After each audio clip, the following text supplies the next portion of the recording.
Praise the lord. దేవుని ఘనమైన నామమునకు మహిమ కలుగునుగాక. ఈరోజు దేవుని వాగ్దానము, నేను నిన్ను ఆశీర్వదింతును, నిశ్చయముగా నిన్ను విస్తరింపజేతును.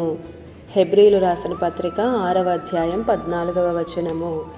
ఈ ఉదయకాల సమయంలో విశ్వాసమునకు కర్తనై ఉన్నటువంటి యేసయ్యే మనందరితో మాట్లాడుతున్నాడు. యేసు మనల్ని ఎలా నడిపించినా ఆ బాట మనకు ఆనందమే కదా. నేను నిన్ను ఆశీర్వదింతును, విస్తరింపజేతును అని అంటున్నారు. ఇది దేవుని హృదయం, ఎల్లప్పుడూ దీవించాలని, విస్తరించాలని. అందుకే ఎంతో రమ్యమైన, అందమైన ఏదేను తోటలో మానవుణ్ణి ఉంచాడు. ఈరోజు ప్రియ సహోదరుడా, సహోదరి, మిమ్మల్ని ఆశీర్వదించుటకు, వర్ధిల్ల చేయుటకు ఆయన మీ జీవితంలోనికి రానయ్యున్నాడు. మిమ్మల్ని మీరే అనర్హులను చేసుకోకండి. ఆయన ప్రేమను బట్టి, ఆయన కనికరమును బట్టి ఆ ప్రేమకు మనము అర్హులమే. ఆయన ఎంతగానో మిమ్మల్ని ఈ రోజుకి ప్రేమిస్తున్నాడు. ప్రార్థిస్తున్నారా?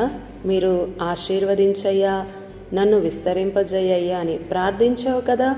నిన్ను ఆశీర్వదించాక, విస్తరించాక ప్రభువు నా ప్రార్థన ఆలకించాడు అని దేవునికి కృతజ్ఞతలు తెలిపే వారంగా ఉండాలి. సంగమా, ఇది నీ వంతు. మనం ప్రభువుని అడుగుదాం.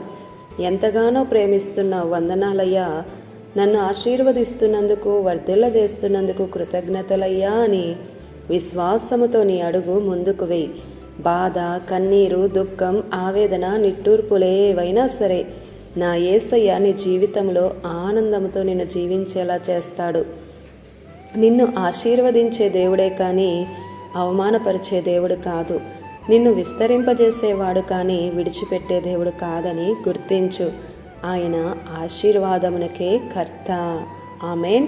ఈ దిన వాగ్దానం మనందరి జీవితాలలో నెరవేరాలని కోరుతూ దేవుని సువార్త పరిచర్యలో మీ సహోదరి Prasanna. God bless you. Amen.